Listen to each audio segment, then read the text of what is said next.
M P C system کے اندر there are number of modules جو کہ ایک دوسرے کے ساتھ انٹریکٹ کرتے ہیں، اور اس ایک ماڈیول کی جو آؤٹ پٹ ہے it becomes an in put for the other module, اور اس کی وجہ سے یہ سارے کے سارے ماڈیول جو ہیں یہ آپس میں انٹیگریٹڈ ہوتے ہیں، جس سے یہ پورا سسٹم کام کرتا ہے. یہ ساری ایکٹیویٹیز جو فرنٹ اینڈ ماڈیول ہے that is the main module of that front end section is sales and operations planning. یہ sales and operations planning is basically it gets information from the sales force, that is through demand management module, and it also has the information from the resource planning, جس پر یہ سارا کا سارا ایک plan develop کیا جاتا ہے. جیسے میں نے کہا کہ اس کا ریسورس پلاننگ سے انفارمیشن آتی ہے، اور یہ جو سیلز اینڈ آپریشنز پلاننگ ہے یہ ایک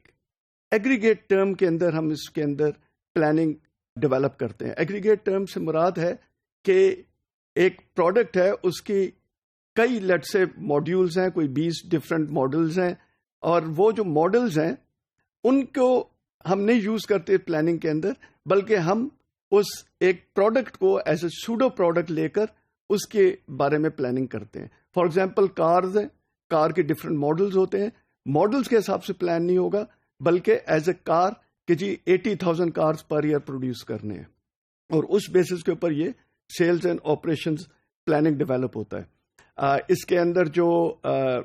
ریسورسز ہیں، فار ایگزامپل ہیومن ریسورس ہے، ورکرز ہیں، وہ بھی اسپیسیفک ورک سینٹرز کے حساب سے نہیں ہوتے ڈٹرمن، بلکہ اوور آل فیسلٹی میں کتنے ورکرز چاہیے ہیں جو کہ یہ جو ریکوائرمنٹ ہے پروڈکشن کی یہ پوری کر سکیں گے. اور اس کے لیے ریسورس پلاننگ ہوتی ہے، ریسورسز کا پتہ چلتا ہے،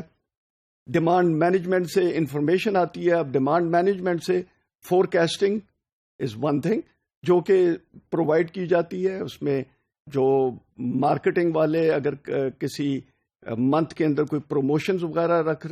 رہے ہیں اور اس کی وجہ سے ڈیمانڈ بڑھے گی تو وہ انفارمیشن بھی پرووائڈ کی جاتی ہے، سو دیٹ ایک کمپلیٹ ڈیمانڈ جو ہے پروڈکٹ کی وہ اس کی requirement sales and operations planning کو پرووائڈ کر دی جائے، اور وہ اس کے اوپر پھر پلان بنائے، اور ریسورسز دیکھیں کہ اس ریسورسز کے لیے ان کو کوئی extra facility, extra equipment, more workers in کی ضرورت تو نہیں ہے، کیونکہ اگر ان کی ضرورت ہے تو پھر آبویسلی اس کو انہوں نے اس کو کسی طرح کیپیسٹی بلڈ اپ کرنی ہے. اب یہ جو سیلز اینڈ آپریشنز جب پلاننگ ہوتی ہے ڈیولپ، یہ میں نے جیسے بتایا ایگریگیٹ ٹرمز کے اندر ہوتی ہے. اس کے اندر ایک سوڈو پروڈکٹ کو ہم لے کر چلتے ہیں، اس کے جو آؤٹ پٹ ہے وہ ماسٹر پروڈکشن شیڈیول کا ان پٹ بن جاتا ہے. اسی طرح demand management sales and operation planning میں تو ایگریگیٹ ٹرم کے اندر فور کاسٹ کر رہے ہیں کہ جی نمبر آف کارز کتنی چاہیے، لیکن جب وہ ماسٹر پروڈکشن شیڈیول میں جائیں گے تو وہ اس کو پھر ایس کے یو لیول کے اوپر فور کاسٹ کر کے بتائیں گے کہ جی ایس کے یو کے حساب سے کتنی یونٹس کب ریکوائرڈ ہوں گے. اور جو ریسورس بھی پھر پلاننگ جو ہے وہ بھی دیکھے گا کہ جب اس کو ہم ڈس ایگریگیٹ کرتے ہیں تو کیا یہ ریسورسز اویلیبل ہیں جو کہ اس کو پروڈکشن اس کی کمپلیٹ کر سکیں. جہاں تک تو فور کاسٹ ہے ایگریگیٹ کی وہ ذرا آسان ہوتی ہے. بیسیکلی فور کاسٹ کبھی بھی ایکوریٹ نہیں ہوتی. It can be a good forecast اور bad forecast but never an accurate forecast, کیونکہ اس کے اندر فلکچویشنز ہوتی ہیں. لیکن ایگریگیٹ فور کاسٹ زیادہ ایکوریٹ ہوتی ہے بنسبت ایس کے یو لیول پر. فار ایگزامپل اگر ہم کرکٹ کو لیں، پاکستان ٹیم میچ کے اندر کیا پرفارم کرے گی، کیا سکور کرے گی پہلی اننگ کے اندر، so we can get an idea from previous trends and also the performance of different players. تو اس بیسس پہ ہم کہہ سکتے ہیں کہ جی لیٹ سے 350 پہلے اس میں سکور کر لیں گے، تو یہ ذرا زیادہ ایکوریٹ ہوگا. لیکن اگر ہم کہیں کہ ہر انڈیویجل پلیئر کیا سکور کرے گا تو it becomes very difficult. We can not forecast اور پریڈکٹ کہ انڈیویجل پلیئرز کتنا سکور کریں گے، اور اس لیول پہ آ کر بہت زیادہ ڈیفیکلٹی ہوتی ہے. اسی طرح ڈیمانڈ مینجمنٹ بھی سیلز اینڈ آپریشن پلان کے لیے ذرا ایگریگیٹ فورکاسٹ ذرا آسان ہوتی ہے، اینڈ ماسٹر پروڈکشن شیڈیول کے لیے پھر ایس کیو یو لیول پر ذرا یہ ڈیفیکلٹ فورکاسٹ ہو جاتی ہے اور اس کے اندر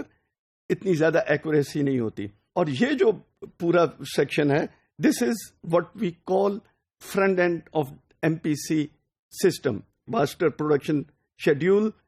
sales and operation planning, demand management, resource planning, they is all combined together, they form a front end of MPC. Front end کس لیے کہتے ہیں؟ کیونکہ یہ زیادہ کلوز ہوتا ہے مارکیٹ کے، اور مارکیٹنگ والوں کی طرف سے جو انفارمیشن ملتی ہے، سیلز والوں کی طرف سے جو انفارمیشن ملتی ہے، اس کے بیسس کے اوپر یہ سارا کا سارا فرنٹ اینڈ کام کرتا ہے. ماسٹر پروڈکشن شیڈیول کے اندر انفارمیشن اس قسم کی ڈالی ہوتی ہے جو کہ پروڈکشن والے ایز ویل ایز سیلز والوں کو انفارمیشن پرووائڈ کر رہے ہوتے ہیں. ماسٹر پروڈکشن شیڈیول کے اندر انفارمیشن ہوتی ہے کہ کیا پروڈکشن ہو رہی ہے، لیکن اس کے ساتھ ساتھ سیلز فورس کے لیے انفارمیشن ہوتی ہے کہ جی کتنے یونٹس اب رہ گئے ہیں جس کو وہ آگے سیل کر سکتے ہیں، پرومس کر سکتے ہیں کسٹمر کو کہ یہ اب اویلیبل ہیں، اس سے زیادہ وہ یونٹس جو ہیں وہ پرووائڈ نہیں کیے جائیں گے.